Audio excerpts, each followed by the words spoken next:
How do you spell beer bliss with the letters G, A, B, and F? Tickets to the Great American Beer Festival, also known as GABF, are available July 30th for members of the American Homebrewers Association and July 31st for the general public. Sample America's finest beers at the country's seminal tasting event. Learn more at greatamericanbeerfestival.com. That's greatamericanbeerfestival.com.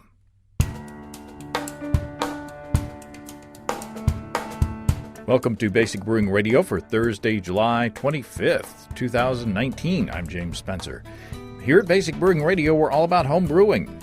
This week, my son Drew joins Steve Wilkes and me as we taste Hop Sampler number 11, Styrian Golding, Styrian Celeia, and French Strisselspalt.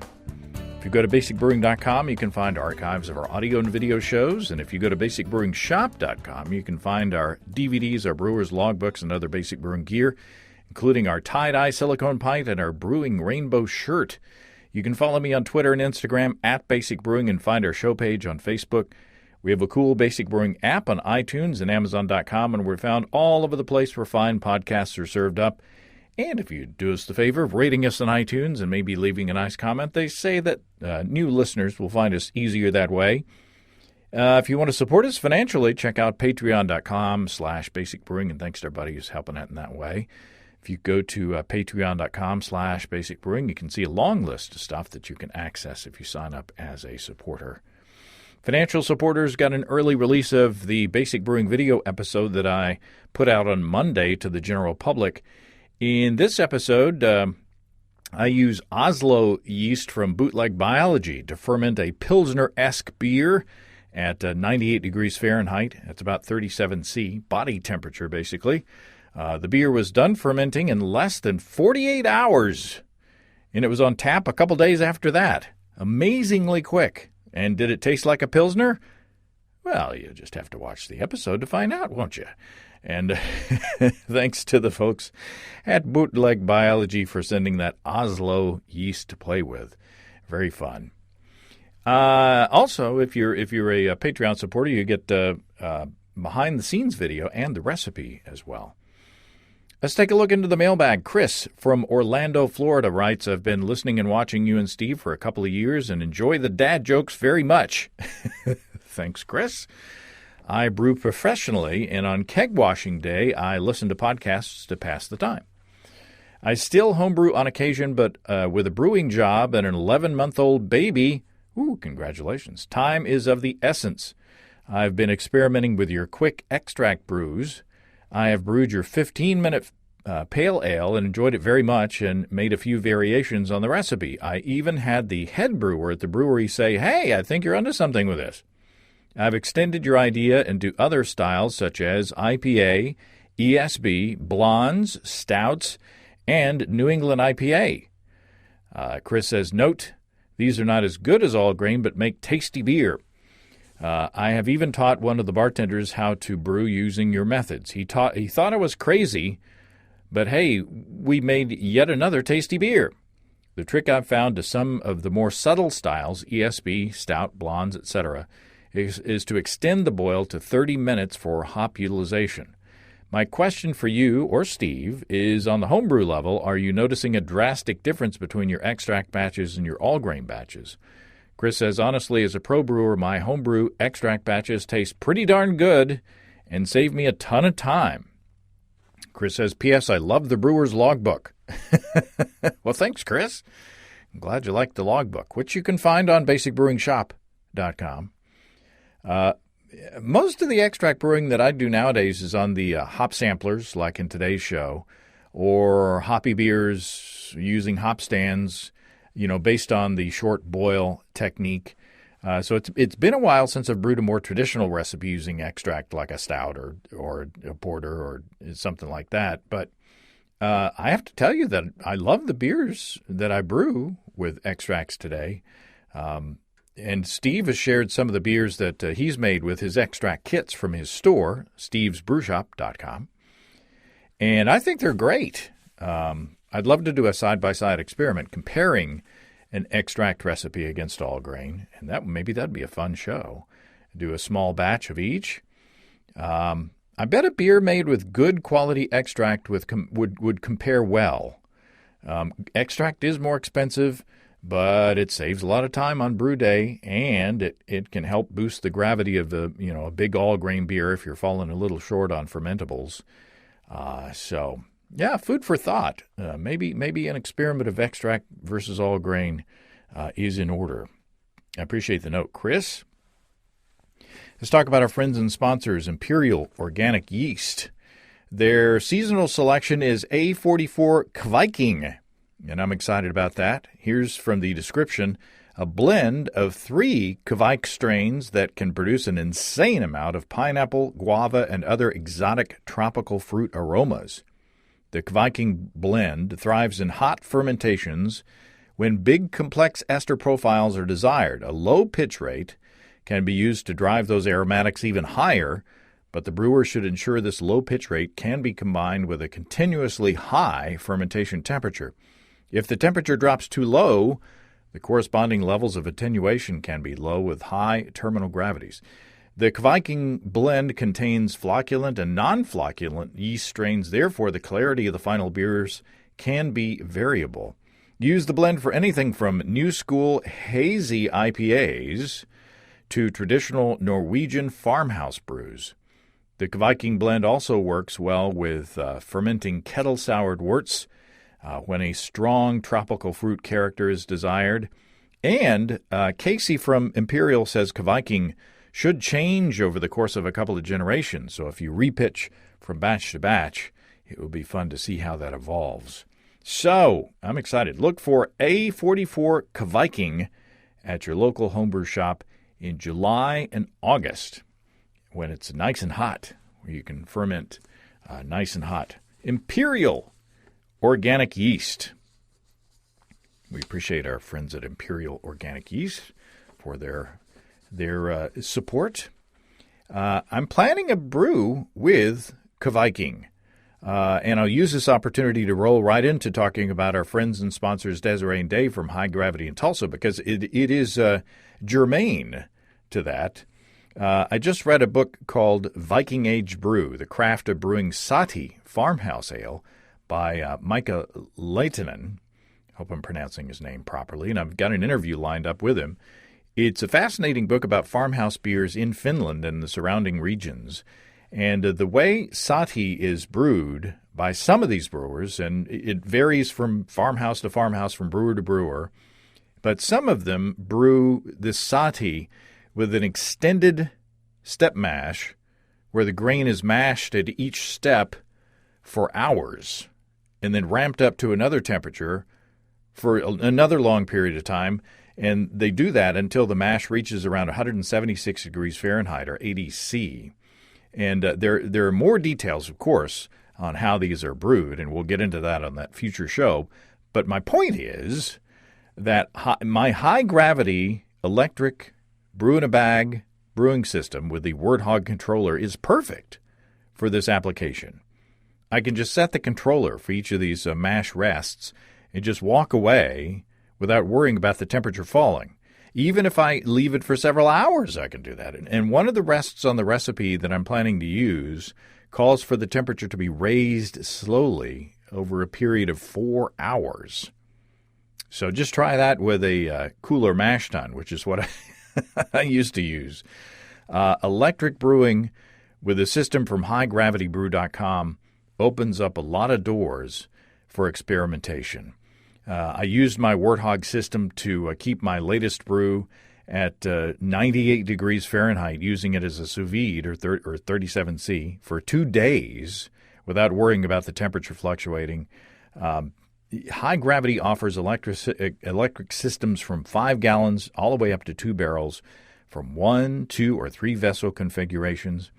Electric brewing is awesome. Take the pain out of propane at highgravitybrew.com and use the code EBC75BB to save $75 off your electric brewing gear purchase. That's family-owned and operated, highgravitybrew.com.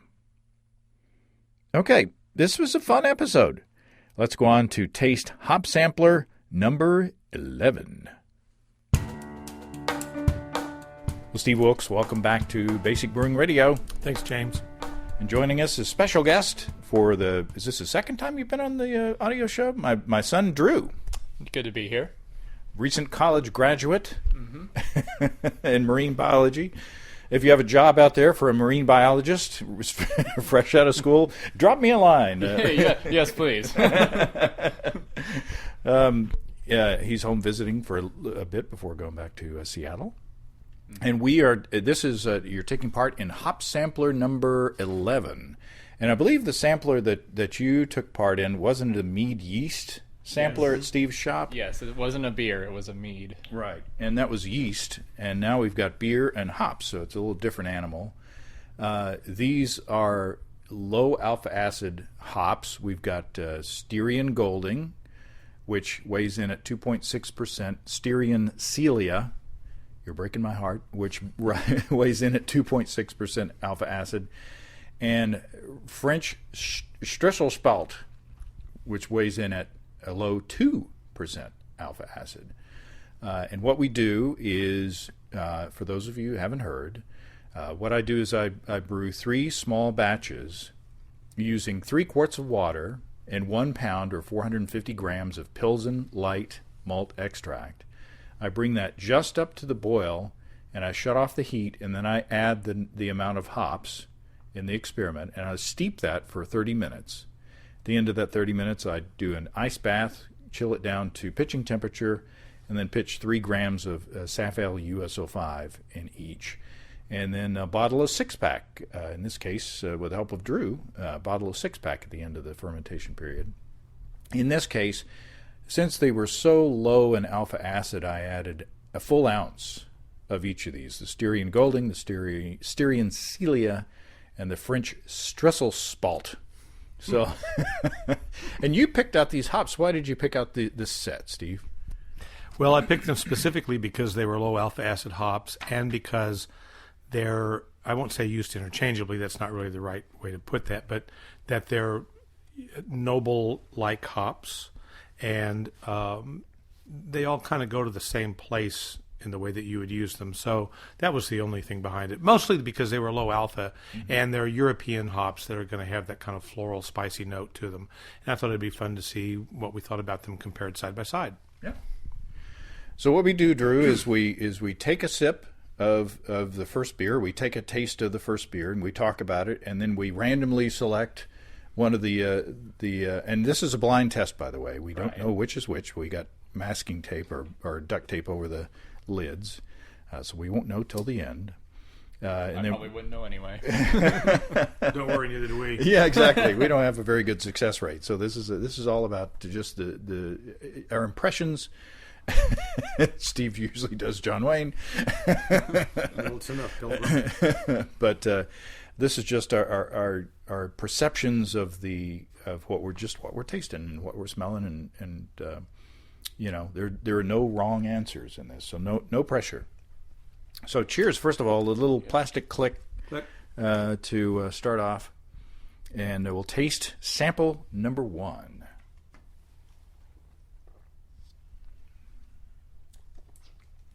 What do you think? It's very nice. It's a little bit earthy to me. The hop character is. It's nicely balanced. It's got about, in my opinion, about the right amount of bitterness for the, for what I'm drinking. It's pleasant to drink. Spicy, maybe a little peppery, a little bit, just ever so slightly. Well, I don't really feel the spice as much, but I do feel the earthiness. It is very, very drinkable. I had to kind of stop myself from just downing the whole thing in one go because I need to recheck. But I do think it's enjoyable. I really like it, actually. It's fruitier than I thought. Yeah, that's another thing I was thinking is fruity. I don't know how alpha acid content influences taste as you go up the scale, but at a lower end, I think it's for a lower end beer, I think it's pretty flavorful. Yeah, it's of course the different hops are going to have different fruit flavor characteristics, Right. regardless of their alpha acids. But since I put a full ounce of hops in each of these, essentially 3-quart batches, of course I didn't boil, so that there's not the strong bitterness that you would expect. But still, there's a bunch of fruitiness, and it's interesting. I don't know that any of these hops would be necessarily thought of in a hop stand application, or do you know of people who are doing that? No, not really. I find that of my customers, most people who purchase these hops are brewing saisons. They're brewing Belgian-style beers where they don't necessarily want a lot of a big bitter bomb out of it. So no, I'm really this number one though. I really even as it warms, it's becoming more and more earthy tasting to me. It's a very interesting beer. Yeah, it's. I think we're each tasting different things. Yeah, that's crazy. Which is a fun thing. You sure you marked everything correctly? Yeah. You were out of the room when I did it. Yeah. They're all the same beer. The secret is out. That'd be a brewlosophy thing. Yeah, exactly. So we have our descriptors of the first beer. You want to read the description of the first.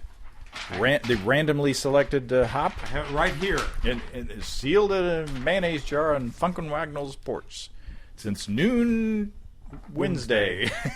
And these descriptors come from hopslist.com. Yes, indeed. So I'll try to say this word again, which I never can. Strisselspalt. Or Strisselspalt. I just call it spalt. Then I get away with it. So Strisselspalt hails from the Alsace region of France, around Strasbourg, and is likely related to German Spalt or Herzberger hops. Thought to be a land race, its acreage is dwindling due to its inherent low yield, but it survives largely on the back of a strong domestic demand for the variety, so I assume that means a French demand. Mm-hmm. It is considered a pleasant continental-style aroma hop. Let me say that again. It is considered a pleasant continental-style aroma hop featuring subtle spicy notes with herbal and floral aromas surrounding an undercurrent of citrus and fruit. So floral, citrus, and fruit. If only Karnak were here. Exactly. I was about to I still have a joke for that. Huh. Yeah. Well, there you go. So just to check, that isn't actually what's in number one. No. Maybe. Yeah, maybe. Yeah, they're both randomized. So we drink a random beer and then we read a random descriptor. Sometimes they line up. Like last time, I think, didn't they line up? Exactly. So who knows? Okay, so we sample number two.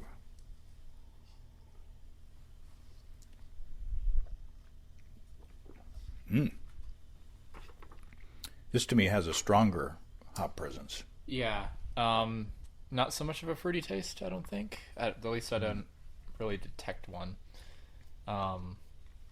Then again, I didn't really have a palate cleanser in between first and second.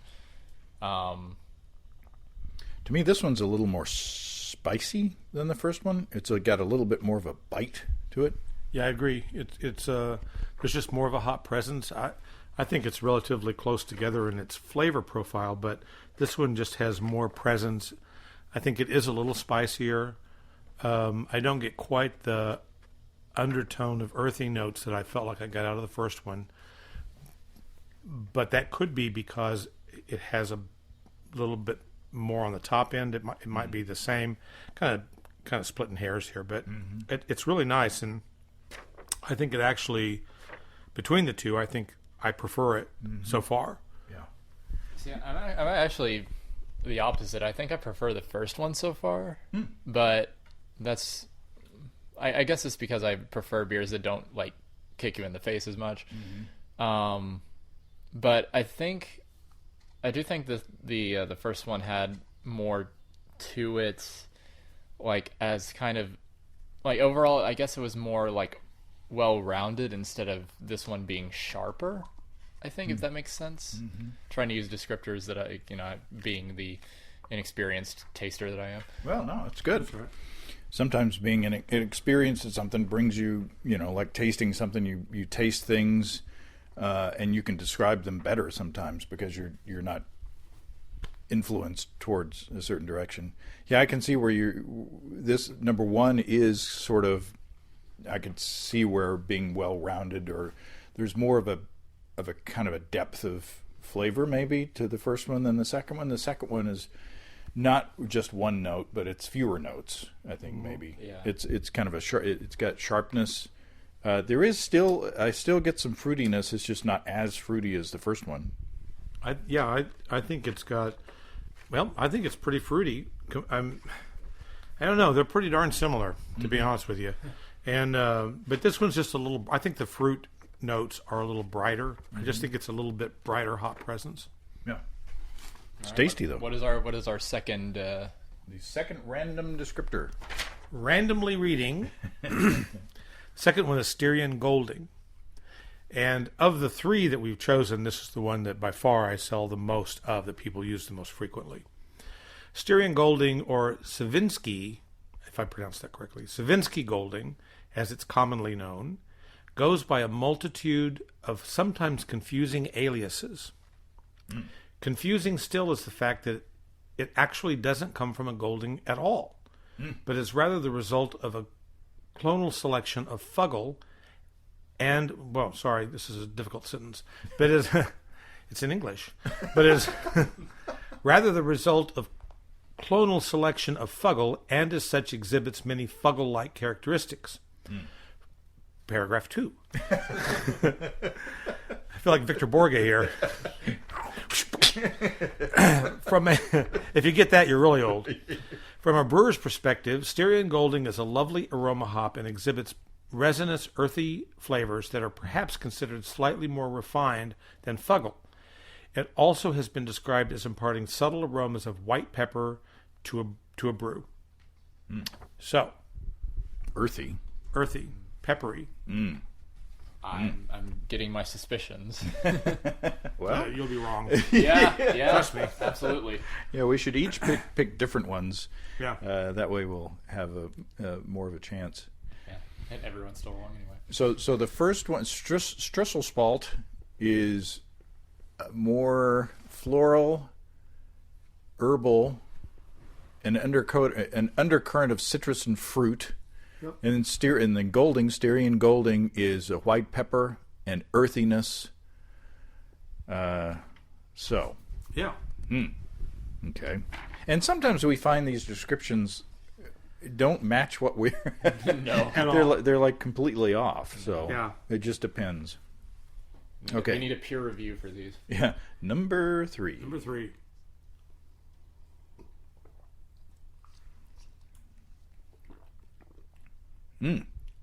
Ooh. That's different still. Yeah. That's very different. I get kind of a minty character. It almost reminds me of honey somehow. Oh, yeah. Yeah. I can see that. I miss it. I miss you, honey. Oh. I've been good. I miss you.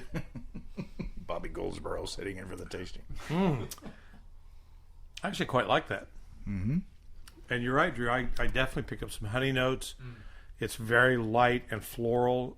I don't get it's not spicy as in peppery spicy. I don't get much pepper off of it. I don't get any of that dark undercurrent that I got in the first two beers. I think this one's the most bitter on my palate. Really? What do you think? It almost felt like the least bitter in some ways. Interesting. I'm not entirely sure because it's like you go from 1, 2, and 3, and then you kind of misremember. You lose memory of the first two. But I definitely think it's a lot different. It goes down a bit easier. I would say 2 overall was the one that was the the one that kind of had the most resistance in a sense. Like, but number 1 was the easiest to drink. Number 3 was in between. Overall, I think 3 was. I can't pick favorites right now, I don't think, but I think 3 is up there. Yeah, it's really good. It's it just seems better balanced, in my opinion, and maybe that's why I think it's more bitter. I don't know, but you're right. I mean, I do. Now that you planted that in my head, I could find maybe like a wildflower honey in there. Yeah, if you had told me that there was a bit of honey in there, it's not as chewy as bit of honey. But what is? But yeah, I'm going to taste it one more time. Well, just the floral notes are really prominent in it. In fact, sometimes when I taste a beer, like in the hop sampler, I'm tasting something and the descriptor is floral notes, and I'm like, what are you talking about? I don't get it. This one is really floral. Yeah. I really pick up on that. It's like a lovely summer day in Maine. It's very specific. There you go. All right, descriptor number 3. Well, we're really going through this. We're plowing through it. Celeia. So You're breaking my heart. You're shaking my confidence daily. oh, Down on my knees, begging you please to come home. Yeah. So it's Celeia is a triploid offspring of Styrian Golding, Aurora, and Slovenian wild hops. Now, I don't know what Slovenian wild hop means, but that's what it is. It's a dance that's outlawed in Kentucky. I'm sure. Whatever they're saying, sure. I can't argue either way. Welcome to the group, Drew. Full stop. It features. We received this via telegram. That's right. That's right. Help! There's 2 men and a woman being trapped up here. If you can't send help, send one more woman. Thank you, Groucho. Celeia is a triploid hop offspring of Styrian Golding, Aurora, and Slovenian wild hop. It features an excellently balanced profile all around and very good storage stability. A versatile hop, it has seen widespread use in lagers, pilsners, and English-style ales and ESBs. It loves deep clay soil and requires a large planting distance. So I don't know what that means exactly, but These beers should be farther apart. Yeah, that's right. It likes to be alone. Unfortunately, Celeia has not been well received by breweries to date, and is not grown in large commercial quantities. It is described as slightly citrus, and floral on the nose, pleasantly bitter, and in symmetry with its aroma. Slightly bitter and floral on the nose. So there you go. Huh. Wow. Well, maybe I'm gonna go through another little tasting. So remind us the characteristics of the 3. The first one is Strisselspalt. Strisselspalt. It's pleasant continental style aroma featuring subtle spicy notes with herbal and floral aromas surrounding an undercurrent of citrus and fruit. The Styrian Golding, lovely aroma hop, and exhibits resinous, earthy flavors that are perhaps considered slightly more refined than Fuggle. Let's see. And then the Celeia, described as slightly citrus and floral on the nose, pleasantly bitter, and in symmetry with its aroma. And citrus and floral on the nose. Pleasantly bitter and in symmetry with its aroma. Feels like we're trying to solve an escape room puzzle. Yeah, we can't leave until we rip the tape off these crown caps. Wow. Well, once again, I don't really have a clue, which is par for the course for me. But I would say that in my opinion, they're all nice. They're nice beers. Any one of them would be easy to drink a pint of these beers. They're not bad. We're kind of splitting hairs talking about the notes that we get off of them. They're more similar than different, taken as a group. I feel like number 3 is the lightest in flavor, the most floral, the most honey-like, which I thought was a really good descriptor. Number 1 seems to be the earthiest of the three to me, and exhibits the most kind of peppery, earthy, kind of dark notes. And number 2 is kind of in the middle between both of them. Mm-hmm. Number 2 seems to be fairly bright in its hop character, but it does exhibit some of that earthiness and a little bit of that black pepper note. So that's my take on the 3 beers. Now, which ones any one of them are, I don't have a clue. I felt like they got more progressively flavorful and complex as they went along, and I went back and tasted again, and I think that they just, like number 1 was a nice fruity beer to me. I didn't get so much of the earthiness that you guys did.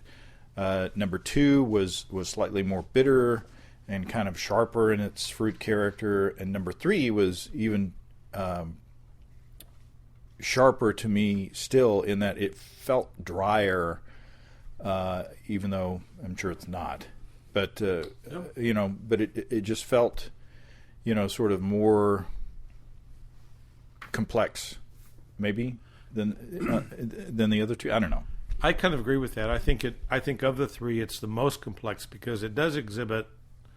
Well, I don't want to say it exhibits everything from all 3 of these beers. It doesn't really, but it does have it kind of lights up the most sensory, the most sensory in my mouth. It has the most going on. I also kind of found it to be the most pleasant, personally. Is it your favorite? Yeah, I think it is. But again, I really want to reiterate to everybody out there that I at least am really splitting hairs. Mm-hmm. That, if I wasn't paying attention, I wasn't trying to be so critical of it, I would have just, oh yeah, that's a great beer. So. Yeah, there's not a clunker in the bunch. What was your favorite? My favorite, I would say, would be 3. At the very end. I feel like 1, it was kind of like a Goldilocks thing. 1 ended up being too little, 2 ended up being too much, and then 3 was just right. Which is interesting. When I was going through them again, I for some reason I like the image in my mind was kind of like bell curves in a way. Like I guess this is my scientific education talking, but they're kind of like bell curves. So like the number 1 was the flattest bell curve in terms of flavor. Number 2 had a really tall bell curve, but wasn't really going anywhere on the sides. And the number 3 was more rounded. Didn't go too high or too low.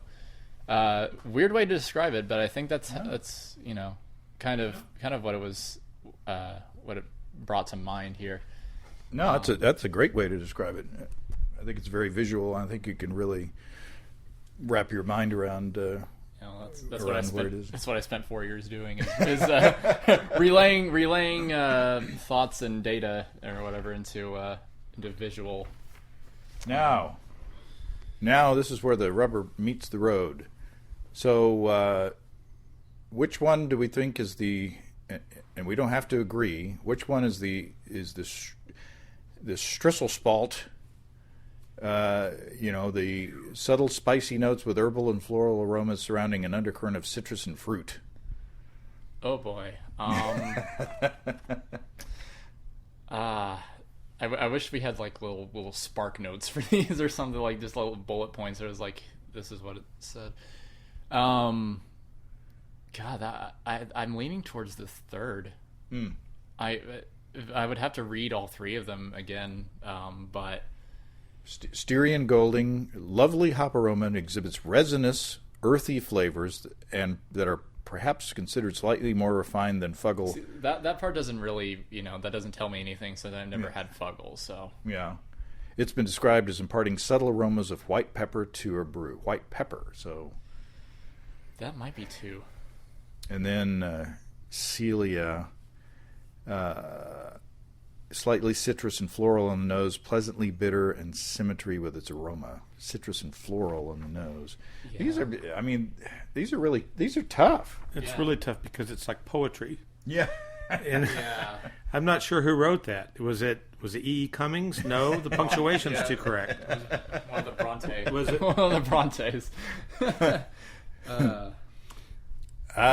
You want to take a stab at any of these? Yeah, sure. I'm going to just do it real quick because I don't have a clue, but I have a feeling. I'm going to say that Number 2 is the Styrian Golding. Number 1 is the Styrian Celeia. And number 3 is the Spalt. That is exactly what I'm thinking. And we can't have that, obviously. So So- write down on the. There's a Yeah. pin right there. So both of us are saying 3, 2, 1 going down this page, right?